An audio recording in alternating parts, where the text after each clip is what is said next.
Hello, everyone, and welcome to one more episode of MetaCast, the podcast of the Meta-Analyses Academy. It's an honor for me to welcome you to this very special episode, not from our usual location in Boston, but we're now in Chicago. We're here for the American College of Cardiology, and I took this wonderful opportunity to welcome two very special guests. We have Mangesh Kritya and Mir Wajid. They're both from India, and we're going to talk a lot about things that may interest you, such as research fellowship, coming to the United States for conference presentations, USMLEs, applying for residency for the United States, in the United States, and so much more. So welcome to MetaCast, the podcast of the Meta-Analyses Academy. Before I turn it over to our guests to introduce themselves, don't forget to hit that like button and subscribe to our channel. I also want to say that what we discuss here today is not affiliated with the institutions where we work. The opinions here are exclusively our own. Mangesh, let's start with you. Welcome to MetaCast. I've been meaning to have you for a long time on our show. Can you introduce yourself, please? Sure. Thank you so much, Dr. Cardoso, for having me here. I'm really glad. My name is Mangesh Kritya. I did my medical school from India, from the Armed Forces Medical College. After graduating, I moved to Houston to work as a postdoctoral research fellow at Houston Methodist. I am currently working there, and I'm presently here in Chicago for the ACC conference.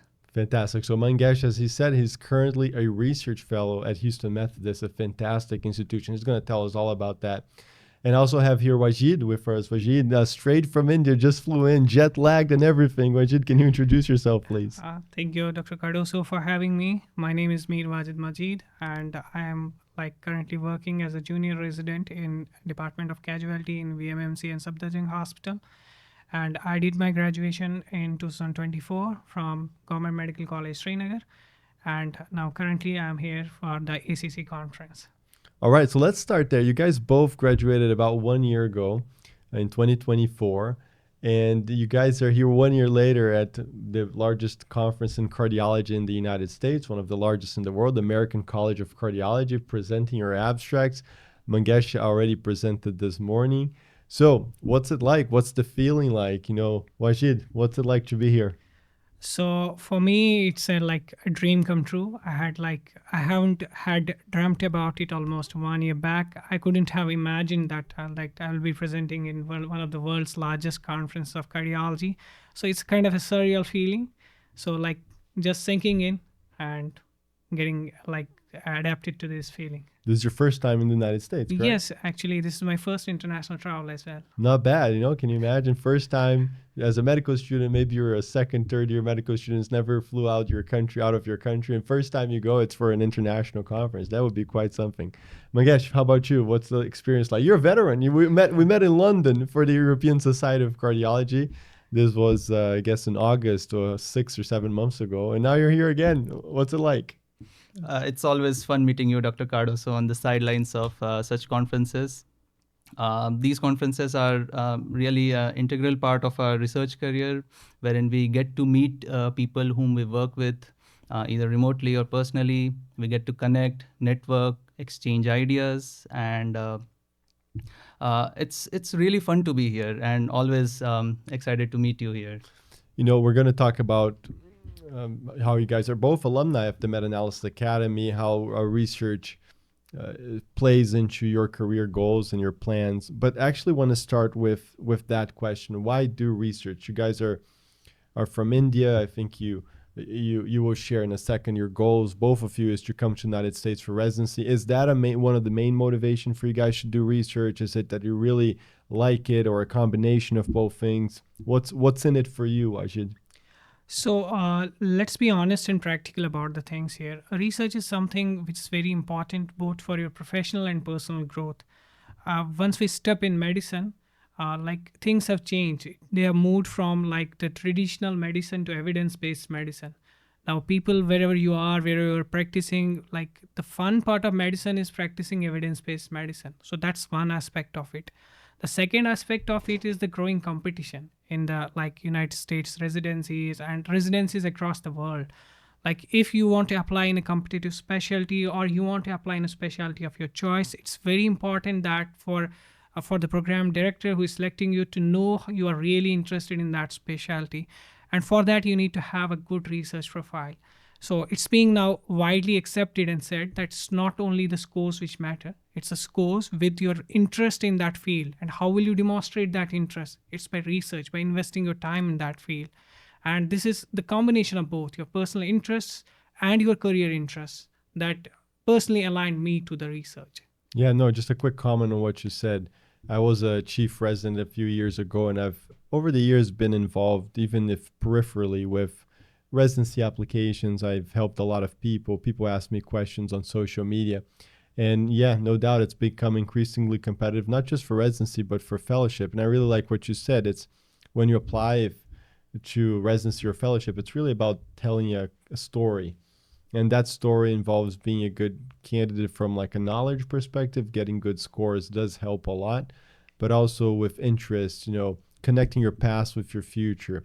And I think if you're applying for residency in a certain specialty and you've done research there, it also helps the network that you build through research. This really helps you build that solid and complete research package. We're recording this in the week following match week for the current year, and we've had several of our Meta-Analysis Academy alumni build these successful stories where you do the research, you get good scores, you do the networking for research, get good letters of recommendations, and you have outstanding matches. So it's really important that you build this holistic application. Mangesh, is that the same thing for you? I mean, you're interested in residency in the United States, you're doing the research fellowship here. Is coming to the United States for residency the main driver for you to pursue all this research? I'll be honest with it. I was interested in research much before I decided to pursue residency in the United States. It started back when I was in my second year. I used to reach out to my professors for ideas, for work, expressing interest if I can get any opportunity. I remember putting hours and hours in a pathology lab trying to click pictures of slides. I did that too with paracoccidioidomycosis. It's crazy. Definitely. So, essentially, my interest was developed in research much before my intention for internal medicine residency in the United States. But I believe having research with you, experience, some background, really helps your profile, and it demonstrates your interest in the subject and your intention of moving it forward. Since, like Mir mentioned, we practice evidence-based medicine, and we are supposed to fill in the gaps that exist in the literature and the science. That is how we are supposed to move our, move medicine forward, improve patient care. And definitely, if you do good quality research, it will definitely improve your resume, and your chances of getting a good residency spot increases. Yeah, no doubt about it. It's a strong motivation for all of us international medical graduates. As you guys know, I'm also an IMG, originally did med school in Brazil. Now, you mentioned that early on in medical school as a second year, you asked for opportunities for your professors and all of that. And I don't know how that went for you, but just to make it a little bit more generalizable here, a lot of medical students do try that. They're from India, from Pakistan, from Colombia, Mexico, from all over the world, and they try in their local schools asking for research opportunities. And a lot of times those attempts are frustrated by either their attendings not actually doing research themselves or just being too busy to get students involved.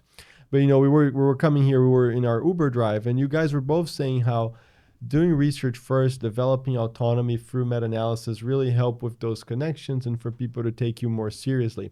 So Wajid, tell us a little bit about your story, about how after you published a few papers, you, I think, connected with someone, I think at Mayo Clinic. Do share that, please.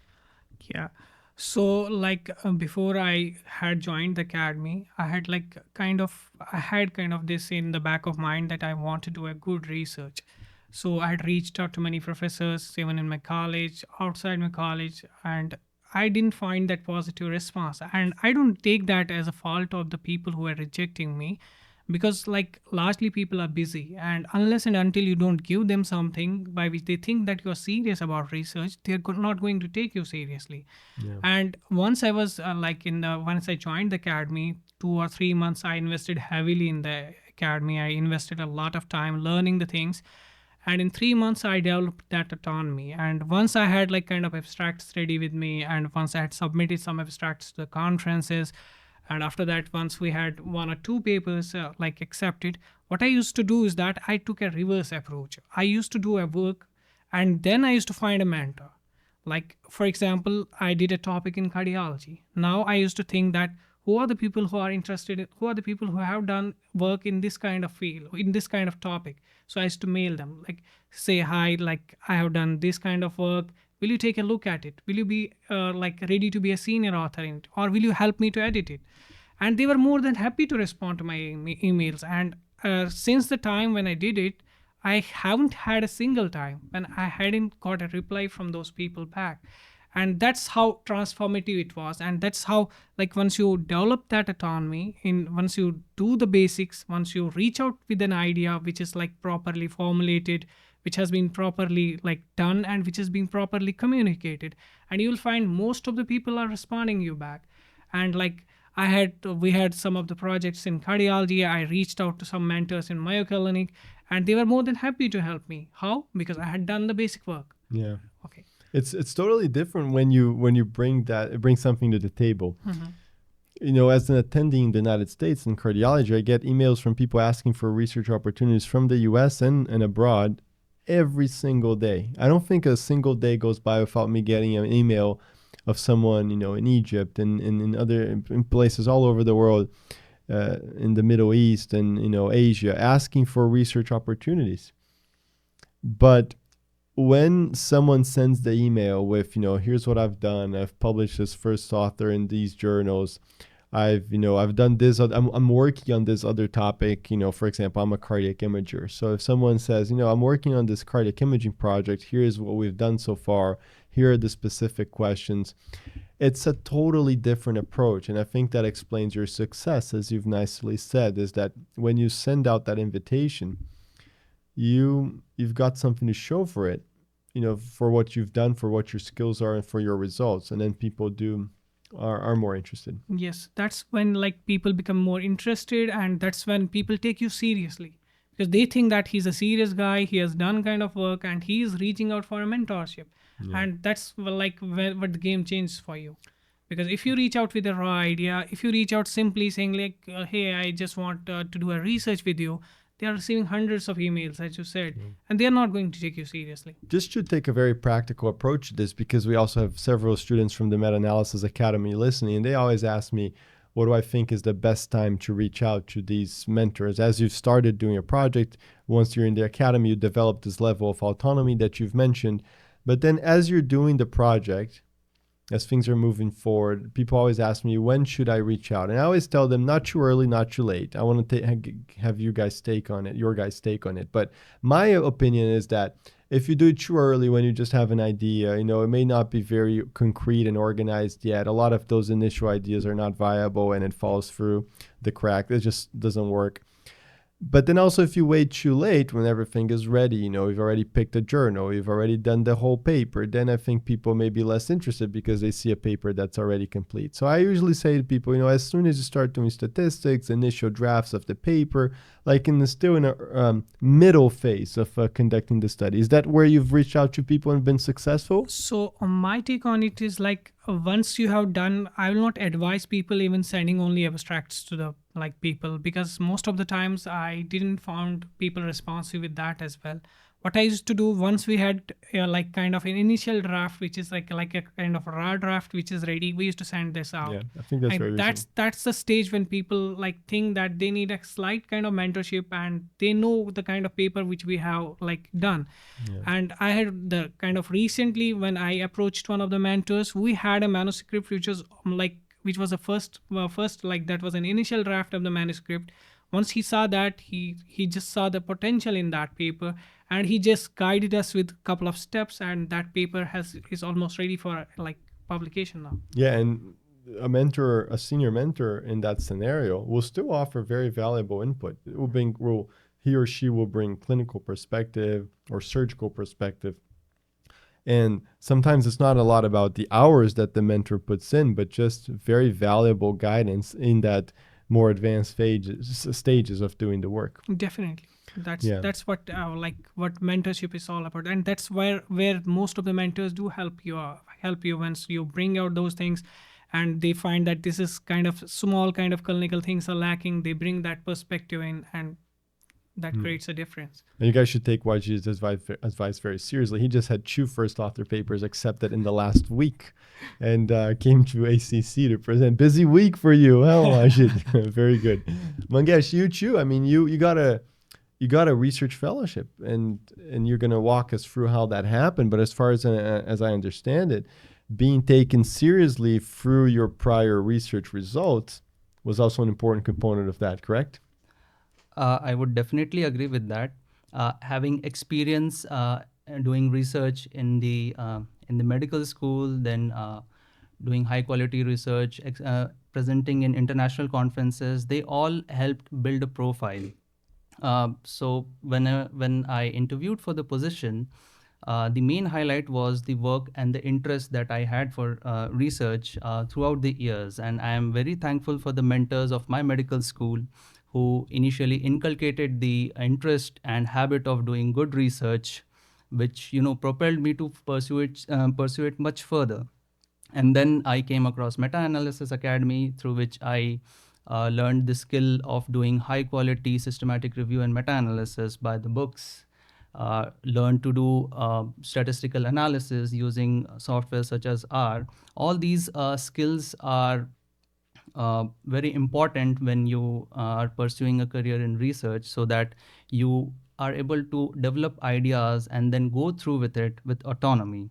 And I believe having an experience in research for some time helped me get this position. Yeah.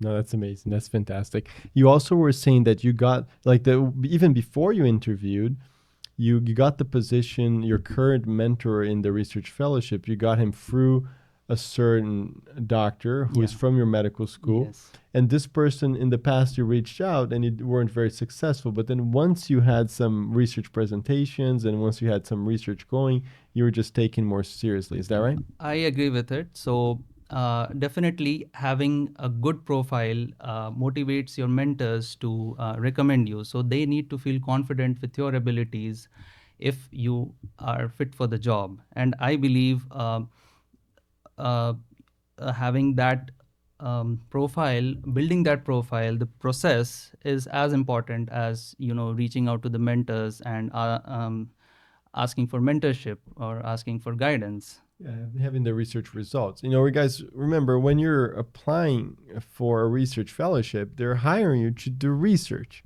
So your clinical skills, as important as they are, they're not that important for that position. What's really important when you apply for a research fellowship is that they know that you know methods, that you know writing, maybe you know statistics. And the best way to prove that is if you have first author papers or abstracts and conferences, because then they can be confident in your ability to deliver research, which is, again, what they would be hiring you for. Mangesh, let's talk a little bit about how research fellowship is going. You're one of the best hospitals in the country, Houston Methodist, a fantastic hospital down south. I interviewed there myself for for imaging fellowship a few years ago. Great city, Houston. So how long have you been there, and what has the research fellowship been like so far? I would summarize by saying one word: amazing. It's been a great experience living in Houston, doing research at Houston Methodist, one of the top places to do research in cardiology. And the city is amazing as well. I have been there for about 4 months now. Have been involved with multiple projects, traveling to conferences to present our work that we do over there. It's a great learning experience wherein you interact with people who are leaders in their field, and to understand how they're thinking, how their thought process is, how they develop new ideas, new therapies, new procedures, and how they keep their patients' best interests in mind. I would say it's a very heartening experience, if I may, to do the fellowship under them. Yeah, it's It's a great place. I'm sure you have great mentors there. How's your actual research going? I mean, are developing projects as first author? Are you collaborating on ongoing research that was already underway before you got there? What actually are you doing in terms of research? So my basic work is on the clinical side. I don't face patients, but I am working closely with the clinical team. It's a combination of both. We do develop our own ideas and projects, and we do also have collaboration on studies and databases which are multicentric. Some projects, some manuscripts turn out are provided, we work on some projects as first authors, and we help our principal investigators in their own projects as well, and develop databases. We do the statistical analysis, we write the manuscripts. Sometimes we can also try and come up with new ideas for us to pursue. So it's a team effort wherein we pitch our ideas, we discuss it out, and then we move forward with the projects, including every step that I mentioned. Great. Sounds like a very productive group. Definitely. That's always a concern that I have when people come to the United States for research fellowships, is that you make sure that you find a place where people are actually doing research. You'd be surprised with the number of research fellowship positions where you join a program and people are not actually doing a lot of research. And then the connections may help, true, but of course, you want to go beyond just networking. You want to go to publications. So, and also on the connection sides, a lot of times research fellowships don't end up very well in terms of the people that you're actually working with. So it's very, very variable, the results. I mean, Mangesh sounds like he's with great people and doing a lot of research, but that's not always the case. You guys have to make sure that you develop your own skills in terms of research, that you're able to publish and get first author papers without having to rely specifically on your research fellowship or on your PI and all that. Speaking of autonomy, Wajid, you graduated the Meta-Analysis Academy about 1 year ago. You were telling me you were from the 5th edition. We're currently just starting the 7th. So it's been about a year. And you have just a massive, massive number and impact in your results. Can you walk us through just overall how many accepted papers, how many submitted papers, and then also just how many abstracts? Just a guess, just a ballpark. Okay. So when I joined the academy in the 5th edition, as I mentioned, I didn't have even a single meta-analysis on my CV. Did you have any other papers at all? Yes, I had 2 case reports. Okay. But not any major publication. And after I completed, as I mentioned, I spent 3 or 4 months completely learning this thing. I didn't do anything beyond this. I left my step preparations aside. Only thing that was at the back of my head was that I just want to learn research as it should be learned, right? So I put 4 months exactly in the course, watched the lectures, practiced the sessions, reached out in the tutoring sessions. And by the end of that day, we formed a group, and that group had many good, brilliant people. And we came up with our first successful results came once we submitted it to the CNS, Congress of Neurological Surgeons, and we had 3 acceptances, in which I was the author, and we had more, but in 3 I was also the author. And that was the first encouragement, you can do things, right? And after that, things kept on moving. Right now I have kind of 30 total number of papers, 30, more than 30, it should be roughly around 35. 13? 35 total, okay. But that includes abstract, abstracts, yes. Yeah. And then but papers accepted in papers journals. accepted, right now accepted papers are roughly around 8 to 9. That's incredible. And then I have kind of papers which are in the review, and I hopefully will be accepted, are roughly around 17. Wow. And this is the kind of thing which I've achieved in the past 1 year. That's massive. Yes. That's just unbelievable. And I think that's this super achievement is probably due to a combination of factors, that you've put a lot of work into it, clearly, great connections within the Meta-Analysis Academy. You said you've met great people, and you've worked in neurology groups and cardiology groups, and ultimately your hard work. I mean, I'm sure you've done a lot in terms of research in this last year. I just want to be very transparent with people. Not everyone who joins the academy has 9 papers published in their first year, and 10 more or 17 more submitted. That is certainly above average, but it gives you a sense on what can be accomplished if you really put your heart and mind into it and dedicate yourself like Wajid has done. I think there's one more very important component to it. It's not only you, it's your team which matters. And this is what I found, like once I joined as a teaching assistant, we had some wonderful people there. And I teamed up with them, and we had like a couple of very, very good people. Like we have Pavel, and like we had Mariano, and then we had many other people. Lego is one of them, and they were fantastic people. I still work with them on many projects. They are amazingly incredible people, and it's fun to work with them. They are so excited. They're so like energetic about the projects. Like if you give them some kind of deadline, they stick to the deadlines. They return your projects before that.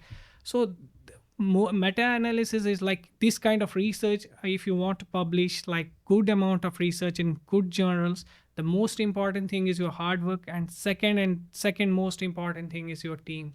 If you don't have a very good team, you're not going to publish. There's no way you're going to publish. And where do you find that right number of the right people is once you like collaborate with correct people in the academy. You need to find out the people who are like productive, who are doing who are doing their jobs on time, and they are the people, which make up the team and which push you forward. Yeah. Yeah, I fully agree with that. I think if you guys join the academy, you will see me saying this a lot. I push everyone, all our students, to develop skills and be able to do ideas, methods, statistics, and writing. But no one does it alone. But it's important that you have all the skills. Wajid himself, he's been involved in very successful groups, but those groups have also evolved over time, I'm sure. You meet new people, someone that you started working with, eventually the connection isn't great, and then that evolves. But as long as you have the skills and you're looking and you're talking to people, you find connections. But I think it all starts with you really having the skills yourself. I know when I was a resident at the University of Miami, we had a really good group, some co-residents, interns, people who became great friends. We've published 20 papers, 15 papers throughout my career together. And we all knew how to do it. So sometimes I would do it as first author, sometimes they would do it and invite me, but that group worked because we all knew how to do it. That's what I'm saying, that like if you have a good team and everybody knows their job, sometimes someone is busy, you can take on a busier role. You can take on that role, which takes quite amount of time. Sometimes you are free, you have time, so you take on that role which takes on time. So it's a team effort. And it's very important that everybody in the team must know the things. For example, in one of our papers, we thought of an idea, we registered it on a Prospero, like maybe week, 2 weeks down the line, we saw that paper published on it. And it was one of the team members who came up with an idea of modifying that paper. And still 2 weeks down the line, we saw one more paper on that. We didn't give up. One more team member came up with one more thing by which we can modify that. And by the time once I was flying to this place, that paper got accepted for publication. So it's very important that you have that kind of people who know the stuff, who know what they are doing. Yeah, no, that's great. You guys are doing great work. Congratulations to all of you guys, co-authors too. I know that they're being represented here. You have incredible results, but I know a lot of it is, on the basis of the hard work of everyone in that group and your mentors too. Congratulations to all of them. Well, very good. So what's in it for you guys? What's in the next phase of your career after research fellowship, now that you graduated medical school? Like, what do you guys think of doing for the next steps in your career? Wajid? So I intend to do a residency in the US, and thereafter I am interested in cardiology. Mostly I like invasive cardiology, or I like doing procedures.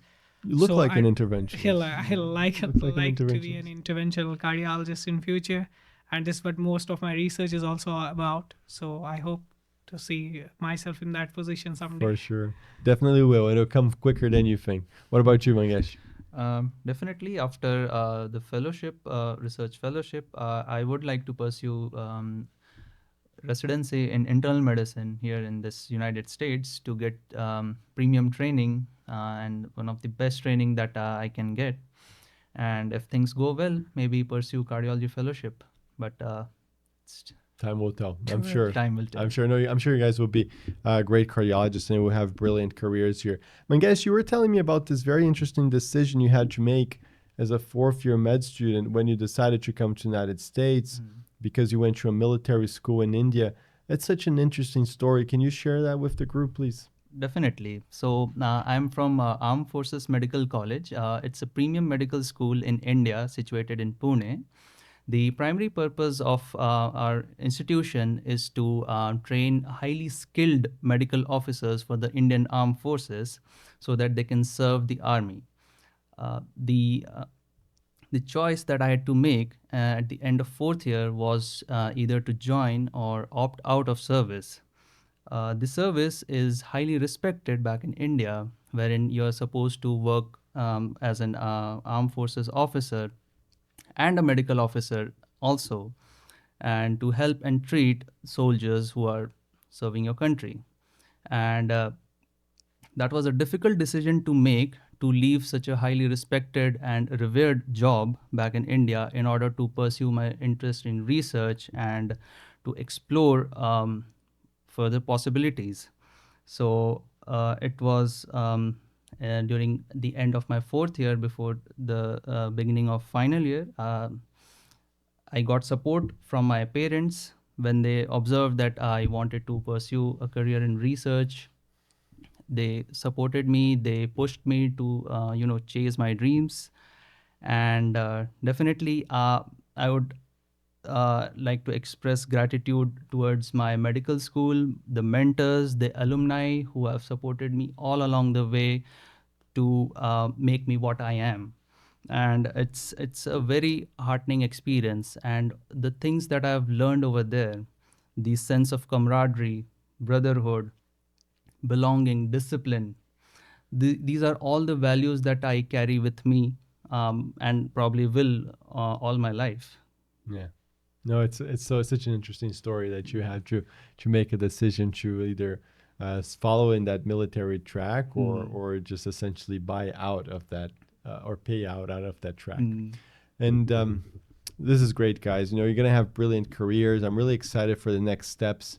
You already took the USMLE steps. Speaking of that, Yeah. Wajid, you're studying right now? I'm planning to do it this year. Are you guys applying the next cycle? Yes. Okay. All right. You guys are gonna have competitive applications. We were talking earlier about raising the bar every year, and it's your guys' fault. Like it's your guys' fault with like 20 papers published over here, research fellowship, and presentations and major conferences. I'm sure you guys are gonna get or got good scores on USMLE's too. So it keeps the bar keeps going higher and higher. As we wrap up, I also like to ask in these podcasts, what do you guys like to do outside publishing papers and studying for USMLE and planning for brilliant careers? Like, what are you guys' hobby? I don't want to throw out any stereotypes. I don't know if you guys like cricket, like with everyone from India, but what are your hobbies? Mangesh. So I would like to say I love playing badminton. Wow. I used to play while I was in my high school. Are you good? So I Yeah, can't he's say good. that. He's good. Yeah, but, he's good. You can tell from the way he's modest. Yeah. So I loved playing badminton and chess when I was in high school, and I carried that habit through medical school, and I do that here in Houston sometimes. Another hobby that I picked up was in my medical school. As I mentioned, it's a military medical school, so we are supposed to exercise. And during that time, I developed a liking for long distance running. So Wow. I started doing marathons. Before I have done about 3 half marathons when I was in medical school. Nice. And I'm looking to pick that habit again here in Houston. Make sure you talk about that in your residency interviews. People love to hear about the athleticism, as you also do medicine and research. And how about you, Wajid? So traditionally speaking, as in that Indian gene, I like cricket. So like I used to play a lot of cricket till I was a ninth grader, and after that it has gone kind of down. Apart from that, I like going on exploring new places, like going on hikes and other things. These are the things which kind of interest me. Spending time like with Outside. myself, like going to places where I can spend kind of time on myself and exploring out nature. Yeah. That's something which I definitely like. Yeah, I definitely love that too. And for you, when you're here in the U.S. more permanently or for residency, definitely check out like the national parks. It's a joy in the United States that you can go to beautiful places and that they're so well cared for, like the national parks. I definitely enjoyed that as well. Well, very good, guys. Let's finish off then with advice for people who are listening. Maybe they're from India like you guys. Maybe they faced, visa issues before. Maybe they've struggled with research and they're inspired by your guys' story. What would you be your word of advice, Wajid? So my thing will be that number one, whatever you do in life, try to do it with your whole heart, no matter what you are doing. If you want to learn research, learn it well. If you want to focus on your other career aspects, do that well. In my case, what worked most of the time is that once I am involved in something, I give my best and 100% to that, and that's what worked for me in research as well. I gave my almost 4 months learning it properly, and then couple of 4 or 5 months doing projects with heart, and this is what have brought results for me. And that's then advice which I pass on to my anyone who is listening to this podcast. Whatever you want to do in life, it may be anything. You just have to put in the time, effort, stay consistent, and be persistent with that. That's what we hear most of the times from you as well in the Meta Academy. That you need to be persistent with whatever you are doing. There may be rejections. You may first, once you are initially learning the things, it applies to life in general, but research in particular. Once you are learning those steps, sometimes you get frustrated. You run a code in R and that shows up an error and you're frustrated. But this is the time when you need to stay persistent. You need to learn why is it getting wrong, where I can make it correct. And this is where the second component comes in. You need to put in the time. You cannot expect watching a lecture today and then doing it after 7 days, after 10 days. It's not how it's going to work. You have to put in the time. You have to dedicate time to it. And this is how you learn things. Yeah, I fully agree with that. Half my time in the Meta-Analysis Academy educating the students is trying to educate them on persistence and resilience. And it's such a privilege to hear Wajid and Mangesh seeing their results, saying and sharing their results. And a lot of that, no doubt, came through applying that grit and determination and resilience to getting things done. Mangesh, what's your advice? I would definitely agree with what Mir suggested, and it has really played out well in my life. The first advice probably I got from you in the Meta-Analysis Academy is persistence. You have to keep at it. Keep trying, things will work out. Yeah. You have to put in the effort, put in the time, believe in the process. If you're trying to apply for residency in the United States, you need to believe in the process, you need to believe in the science, you need to believe in yourself. There will be hurdles on the way, but if you keep at it, if you keep going at it, you'll succeed. Yeah, that's it. Persist, guys. Resilience. Don't give up. So this is MetaCast, the podcast of the Meta-Analysis Academy. I've been very honored here to share the stories with you of Mangesh Kritya and Mir Wajid. And it's incredible. It's inspiring to see their results. I also invite you to check out the other episodes of MetaCast with equally inspiring stories to learn from people who've been very successful in their careers so far, no matter if they're medical students, residents, senior doctors, and other healthcare professionals. So definitely check out our other episodes of MetaCast. I also invite you to join the Meta-Analysis Academy. In the Meta-Analysis Academy, I'll teach you how to develop autonomy in your research by doing systematic reviews and meta-analysis, where you can present in great conferences like the American College of Cardiology, like the European Society of Cardiology, and many other conferences, all different specialties of medicine, neurology, orthopedics, surgery, pediatrics, everything. So if you want to learn how to do research at the highest level, meet a great community, like Wajid said, meet a great team, work together, collaborate, find seniors, find experts in the Meta-Analysis Academy, you will find that place. Will be a good home for you. Make sure you check out our wait list. Join the wait list, and whenever we have new positions, someone from our team will reach out to you. I want to thank these guys for their special participation here today. coming directly from India and from Houston. A lot of jet lag going on here, but I'm very grateful for their collaboration here today. So thank you very much, guys. Enjoy the conference, and let's have some fun. Thank you. Thank you so much. Thank you so much.